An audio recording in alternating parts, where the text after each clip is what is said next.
বিছানায়, মাকে মানুষ চুদ্দ আমারে মারতেছে। চ্যানেল নোয়াখালী।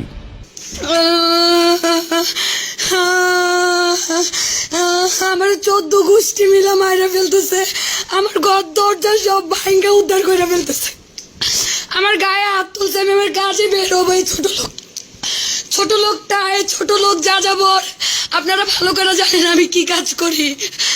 আমি কাজ করে আর মা বাপ সব মিলে খাওয়াইতে হবে, বাঁচাইতে হবে। আমি পারবো না, সে তামাশা করে যাবে। মনির ভাই আমারে বাঁচান, মনির ভাই আমারে বাঁচান। আমার হাত আজকে আবার ভাঙছে, মনির ভাই আজকে আবার ভাঙছে। কেউ আমার বাসায় পুলিশ পাঠান, আমার জীবন বাঁচান, আমার জীবন বাঁচান। এই কুকুরের পালেরা আমার মাইরা ফেলতেছে, আমার জীবন বাঁচান। আমি কখনো লাইভে আসি নাই 2021-এর পরে আমার ব্যক্তি জীবন নিয়ে। আপনারা আমারে বাঁচান। এই কুকুর গত 5টা বছর ধরে আমার জিন্দেগি শেষ করে ফেলতেছে, আমার একটা নরকের যন্ত্রণা দিয়ে যাইতেছে।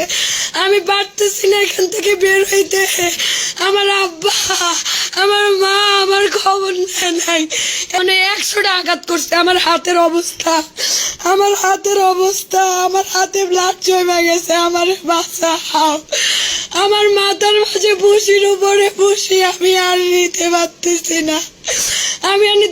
আমি থানায় গেছি সেদিন। থানায় যাওয়ার পরে থানায় তারা ফ্যামিলিকে চালু নিবে না, তারা ফ্যামিলির বিষয়ে কথা বলতে চায় না। আমারে বাঁচান।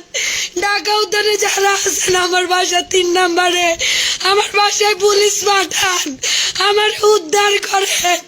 যাই যে লোকটার সাথে একসাথে এক বিছানায় মাকে মানুষ চুদ্দ আমারে